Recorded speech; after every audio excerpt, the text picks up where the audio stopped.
As you know, it's that time of year, autumn, again, glut of things. I've got a little glut here of pears. There's this bucket and there's another one. It's a question of what do you do with them. Well, in the past, we got some advice from an old chap 35 years ago when we first got married. And we copied the advice. It's in this little book. It's wine recipes. Now, we've got this recipe here, which we've made in the past for apple sherry. Now, we've got apples, but I've got a lot more pears. It's apple and apricot sherry. So, I'm afraid we're going to go with a pear and apricot sherry. It has a few ingredients. We'll replace the apples with pears, sorry. So this one says 2 pounds of apricots dried. It says you can boil them up, you can eat them afterwards. We're not doing that. I've got 3 tins of apricots in juice and we're going to mash them all up because that's what I can get easily. We've got all the apples, we put water in, we put raisins in, we put shredded wheat in to give it body, and then you put 3.5 pounds of sugar, and that's with 1 gallon of water. I think we'll be going a little bit bigger than that. I normally do this near to 5 gallons, so this will be getting quite large. And instead of the raisins, I will be putting in some grape juice concentrate, pardon my fluttering, and hopefully that will make it an easy do. So I'm going to start preparing the pears now, which I'm going to drop into this brewing bucket, this clean brewing bucket, and then I'm going to cover them with boiling water and put the apricots in and mash them for a couple of days to get them to break down. Right, I've got my bowl here. That has got 2 kilos of pears in, chopped into slices so that the juice and goodness can be extracted out of them. I'm going to do at least another 2 kilos, so I'm going to be having about 9 pounds of pears in this. Use what you've got. So I put those in there, and I cover them with boiling water. Now the boiling water will literally kill any wild yeast and bacteria on it, so make sure you get a good cover of boiling water. I'm just going to get some more on now. Now we're then going to leave it to break down, covered with an airlock on, so that we get the juice out of it and all the goodness out. One thing I did do though is I top and tailed the pears, because in my opinion that's the area most likely to have wild yeast or infections in. We don't want to get too much of that in it, so we'll do that. I will also at this stage, just for clarity's sake, I'll put my apricots in, because you might as well go in at this time. These are half apricots in juice, which should give it the required flavour. I put 3 tins in because that's my guess of what it was. In the past I've used large catering cans of apricots, or even I put catering tins of plums in. It works, and you get a very nice wine out of it, certainly with apples. The only thing to warn people of is, the reality of the situation is, this is an apple sherry. It's fairly strong, it can be up to about 18% fruit, and it takes at least a year to get to a stage where you think this is drinkable. The longer you leave it, the better. It really does mature well. So I'll get on with this. I'll show you down here now what we've got, and put some more boiling water on it and get on with it. So here we are. That's what we have, and that's where we're going. I'll get the rest of this off, and in a couple of days I'll start showing the rest of the procedure. Hi, we showed you a couple of weeks ago we'd started some apple sherry. Now this is going a bit further on in the process. We've had the pears and the apricots. I said apple, it was we decided to do pear sherry, didn't we? Pear and apricot sherry. We had it in there. We've mashed the pears and apricots up, and I've been scooping them out, putting them into muslin and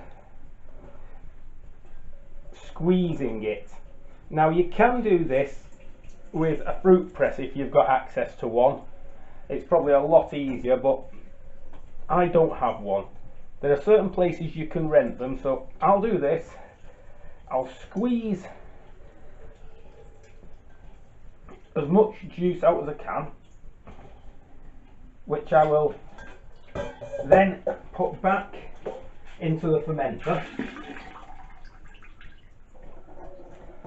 Then the recipe calls for raisins, but that's an old recipe, so what we're going to do is we're going to put concentrated white grape juice in, which just gives it more body, and rinse it out with a little bit of water.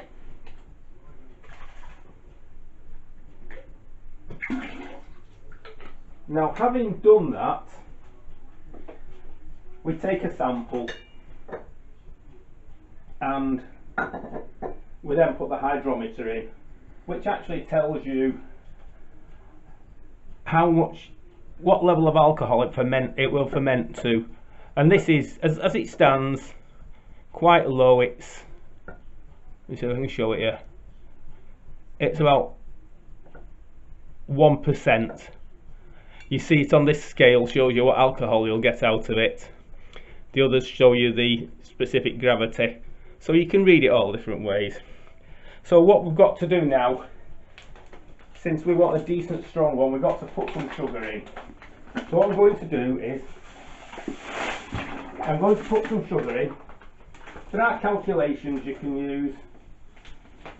I've got an idea. So what I will do is, I will put 6 pounds of sugar in there. I'm then going to stir it until it's dissolved. So we'll leave it for a minute. I'll come back to you when I've got that dissolved, and we can check the specific gravity again, see whether it's high enough, and maybe add a little more sugar if necessary. But we're going to start stirring it now. I'll be back in a minute.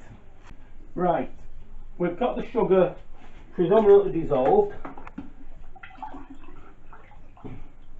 I'm only doing it in this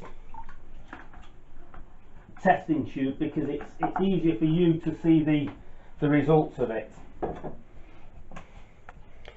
Now, there's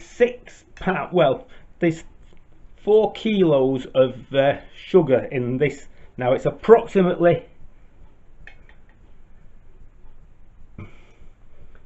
3 gallons, and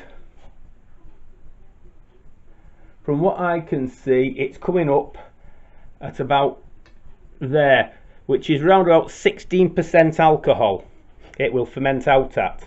So I'm happy with that at the present moment, because I do have some more pear juice I might be adding to it later with some more sugar when I've had a chance to prepare that. So put this back in.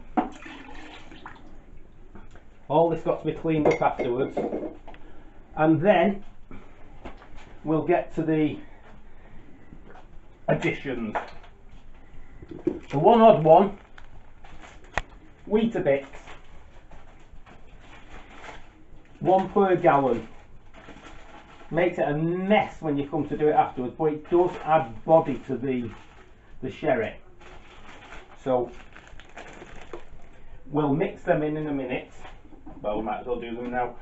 Just mix them in. You know what Weetabix go like, they'll break down, and then they'll add a nice bit of body to it. After that, nice spoon and yeast nutrient. So this is to help the yeast, and this one is nice teaspoon per gallon. So we'll have 3 of those. I think that empties it. 3 of those. Now this is pectolase. You've all heard of pectin in your jam making. Well, pectolase, when you use it in a fruit beer, it's to stop it going cloudy. It's to get the pectin, again I'm getting running out of these things, that's to go in there. And finally, this is what I like to use. This is a wine yeast, it's a champagne yeast. So this can actually produce alcohol up to 18%. It dies at 18% proof, so it can do 18% strength. So it's a white wine yeast for champagne. We'll put that in, we'll give it a little stir, and we'll come back in a bit, it might be tomorrow, to see the bubbles coming out of the top of the airlock. Because now we can leave that, we can put the lid back on with the airlock, with the water in to stop any wild yeast getting in that will cause it to go sour. Because if it goes sour, your only option is vinegar, and you would need a vinegar mother for that, and I've never tried vinegar. So I'll come back later, show you the start of that, and we'll progress with this. Bear in mind, it's not a short-term production, this. This is a wine that, when you've had it for a year, it still doesn't taste nice. You need to get a really good year of bulk aging, because it ages better if it's in a large volume. Now I sometimes take it into gallon containers when it's all fermented out and I've strained it, or even sometimes if I've got one of these buckets left, I'll leave it for a very long time over bucket. I've got some in the oh, I think I've got some here actually, which was bulk aged. Yes, this is a apple and apricot wine, October 10th of October 2013. Now we can see what, now this is still bulk aged because it's in an old pet bottle. We'll show you the,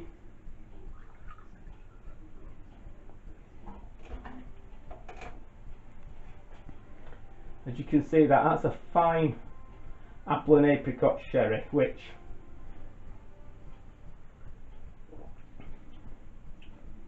that's lovely. That is absolutely lovely. But that's why I do it in bulk, because you need to leave it for a fairly long time, and it gives you a chance to use up a bulk of apples or pears or whatever else you've got. Cheers.